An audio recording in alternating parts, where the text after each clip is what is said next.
Macbeth does not grow when he gets the crown, he gets smaller. Yes. People talk as if kingship gives him more reach, more command, more stature. The play shows the reverse. Once he becomes king, his world contracts into fear, suspicion, and damage control. So this is not a rise followed by a fall. Not in the usual simple way. He rises in rank, but shrinks in mind. The title gets bigger. The man gets narrower. That matters because a lazy reading turns Macbeth into a giant tyrant. But the king we actually get is cramped, jumpy, and reactive.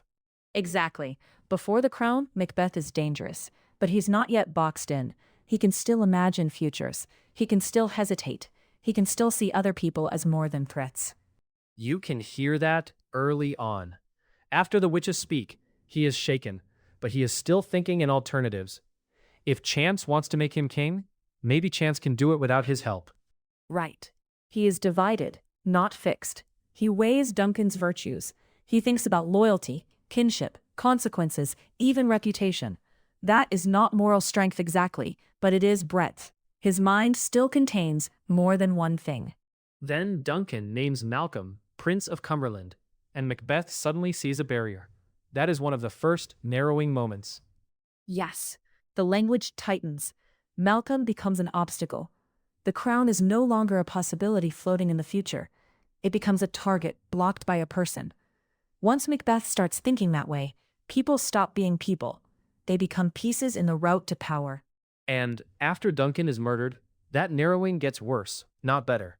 He has the thing he wanted, but he sounds less secure than before he had it. Because the crown solves nothing. The minute he gets it, he cannot enjoy it.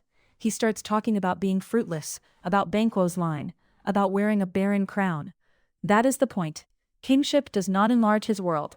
It traps him inside what he might lose. Banquo is the clear example. Macbeth and Banquo begin as comrades in battle. After the coronation, Macbeth cannot hold that relationship in human terms. No. Banquo becomes a living threat report. Macbeth remembers the witch's promise to Banquo, notices his courage and wisdom, and decides he must be killed. Not because Banquo has moved against him, but because Macbeth cannot live with a future he does not control. That is a key shift. Before the crown, he fears doing the murder. After the crown, he fears not doing the next murder. Good. And notice what that says about scale. A larger ruler should be able to absorb uncertainty. Macbeth cannot. One prophecy about Banquo's children is enough to consume him. His kingdom gets reduced to a private panic. And he starts cutting people out. Earlier, Lady Macbeth drives the plan. Later, he keeps her in the dark. That is one of the sharpest signs of contraction. He says in effect, "Leave this to me." But that is not confidence. It is isolation. He no longer trusts partnership.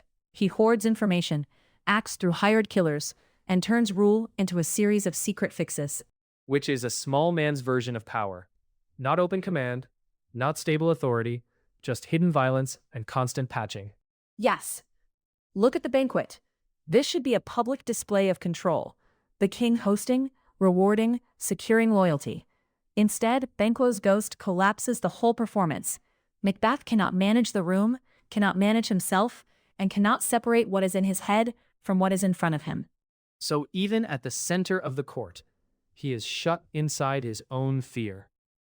Exactly. A crown should widen perspective. His destroys it. He cannot read the room, cannot protect his image, cannot hold the political stage. One ghost, visible only to him, overwhelms the office he worked to seize. Then he goes back to the witches, which looks like a search for certainty, but it makes him even smaller. Because he goes to them, not to understand the world, but to get guarantees. He wants defensive information. Who threatens me? What should I fear? Am I safe? That is the mentality now. Not rule, not policy, not Scotland. Just survival. And when he hears Macduff should be feared, he does not confront Macduff in battle. He murders Macduff's wife and children. Which is both brutal and revealing. It shows how far his perspective has collapsed. He cannot reach the target, so he strikes the household. Power here is not expansion. It is desperation acting on whatever is close enough to hurt. By that stage, he barely even sounds like a king. He sounds like a man barricading doors in his own head. Yes, the language of command remains, but the substance is gone. He depends on spies. He trusts almost no one. He reads every movement as danger. Scotland becomes a map of possible threats, not a country to govern. So the usual slogan, power corrupts, is too blunt. It misses the shape of the damage. Much too blunt. Macbeth is not simply made worse in a general way. He is made smaller in a specific way. His imagination contracts. His trust collapses. His horizon shrinks from a kingdom to a self under siege. And that is why the play feels so claustrophobic after the coronation. The throne is supposed to be the highest point in the room, but for Macbeth, it becomes a trap. That is the real correction. Macbeth does not become more when he becomes king. He becomes less. The crown does not enlarge him. It reduces him to fear with a title.